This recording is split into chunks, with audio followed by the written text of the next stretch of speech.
Halo teman-teman, berjumpa kembali bersama Bunda Susanti pada pembelajaran tematik tema 7, subtema 1, muatan bahasa Indonesia. Bismillahirrahmanirrahim. Assalamualaikum warahmatullahi wabarakatuh. Selamat pagi teman-teman. Bagaimana kabar teman-teman hari ini? Alhamdulillah, luar biasa, Allahu Akbar. Masih semangat? Jangankan hari ini, seterusnya akan tetap semangat. Yes! Nah, teman-teman, sebelum belajar, mari kita berdoa. Doa sebelum belajar. Bismillahirrahmanirrahim.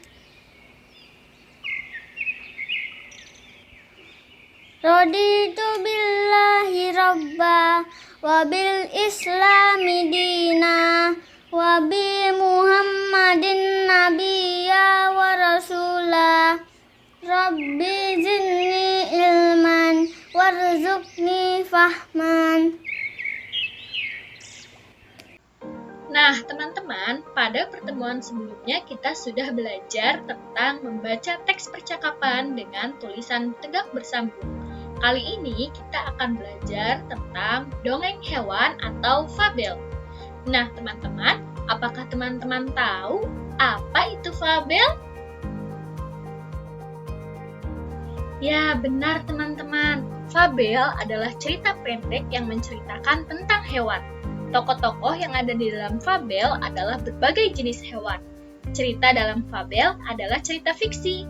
Nah, teman-teman, cerita fiksi artinya cerita yang dibuat berdasarkan khayalan pengarang. Lalu, apa ya ciri-ciri fabel, teman-teman? Nah, ciri-ciri fabel yang pertama yaitu menggunakan hewan sebagai tokoh cerita. Yang kedua, tokoh hewan memiliki karakter dan sifat-sifat seperti manusia. Yang ketiga, memiliki alur cerita. Yang keempat, yaitu memiliki pesan-pesan kebaikan dalam ceritanya. Nah, selanjutnya yaitu unsur intrinsik fabel. Teman-teman, apakah teman-teman tahu apa itu unsur intrinsik? Ya, unsur intrinsik yaitu unsur yang membangun karya sastra. Unsur intrinsik dalam fabel diantaranya sebagai berikut. Yang pertama, nama tokoh atau jenis hewan yang terdapat dalam fabel. Yang kedua, sifat setiap tokoh. Yang ketiga, peristiwa penting yang terjadi dalam fabel. Dan yang keempat, pesan atau nasihat yang ingin disampaikan oleh. Nah, teman-teman, dalam cerita fabel juga ada peristiwa-peristiwa penting, teman-teman. Peristiwa dalam fabel yaitu peristiwa-peristiwa atau kejadian-kejadian yang dialami oleh tokoh secara berurutan. Fabel kepada pembaca. Nah, teman-teman, setelah teman-teman mengetahui unsur intrinsik fabel, teman-teman dapat menceritakan isi fabel. Setelah itu, teman-teman juga dapat menceritakan kembali isi fabel dengan menggunakan bahasa sendiri dengan baik. Lalu, bagaimana cara kita menentukan isi dalam fabel? Nah, teman-teman, untuk menentukan isi dalam fabel, teman-teman harus mengetahui tokoh dalam fabel dan peristiwa yang terjadi. Oleh karena itu, lakukanlah hal-hal sebagai berikut ini ya, teman-teman.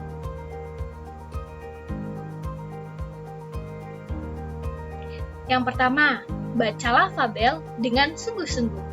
Yang kedua, catat nama tokoh yang ada di dalam fabel. Yang ketiga, catat sifat tokoh dalam fabel. Yang keempat, perhatikan peristiwa yang terjadi atau dialuri oleh tokoh. Yang keempat, tuliskan kembali ya peristiwa tersebut menggunakan bahasa sendiri.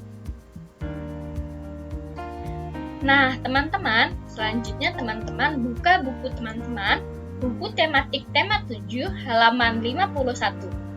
Teman-teman, Bunda akan membacakan kisah si kera dan si kucing. Teman-teman, simak baik-baik ya. Setelah ini kita akan menemukan isi dari fabel.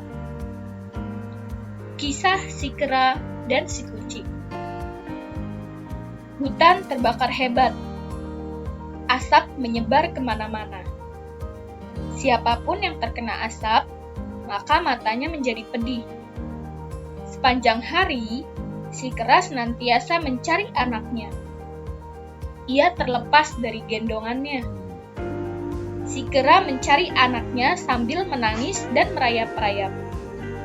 Jarak pandang di hutan sangatlah dekat. Kebetulan tidak jauh dari tempat tersebut ada seekor kucing. Si kucing juga merasakan matanya pedih kena asap. Ia merayap-rayap mencari jalan untuk menjauhi hutan. Tiba-tiba tubuhnya ditangkap si kera. Si kucing terkejut karena tubuhnya dirangkul dan dipeluk oleh si kera. Si kera mengira yang digendong adalah anaknya yang hilang.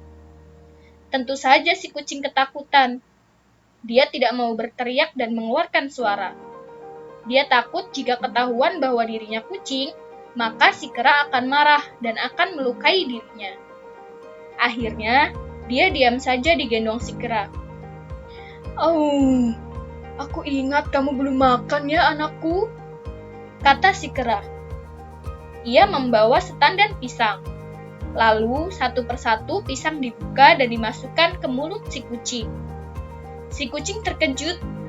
Ia enggan disuruh makan pisang sebab ia tidak menyukainya. Ia berniat berlari dari rangkulan si kera, namun tidak bisa. Akhirnya, si kucing mencoba bersabar. Mula-mula ia mau saja disuapi pisang. Namun, tiap potongan pisang telah masuk ke dalam mulut, segera dibuangnya. Hal ini ia lakukan berkali-kali sampai pisang yang ketiga. Si kucing merasa capek dan bosan, selalu membuang pisang dari mulutnya. Karena tidak tahan makan pisang, maka spontan ia berteriak, "Meow, meow, meow." Betapa terkejutnya si kera. Ternyata hewan yang digendong bukanlah anaknya, melainkan seekor kucing. Karena terkejut, ia melemparkan si kucing sejauh-jauhnya.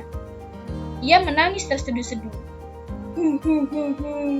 "Ternyata anakku benar-benar hilang," kata si kera sambil menangis sesenggukan. Si kucing merasa iba mendengar kesedihan si kera. Ia mencoba mendekatinya dan menghibur si kera agar tidak bersedih. Si kucing berjanji akan mengerahkan teman-temannya untuk mencari anak si kera yang hilang. "Terima kasih kamu mau menolong mencari anakku yang hilang. Semoga kebaikan kalian dibalas yang setimpal oleh Tuhan Yang Maha Esa," kata si kera sambil merangkul tubuh si kucing sebagai ucapan terima kasih. Nah, itu dia teman-teman, dongeng fabel tentang kisah si kera dan si kucing. Kali ini kita akan mencoba menemukan isi cerita pada fabel. Teman-teman, apakah teman-teman tahu siapa saja tokoh pada cerita tersebut? Ya, benar teman-teman. Tokoh dalam cerita tersebut adalah si kera dan si kucing.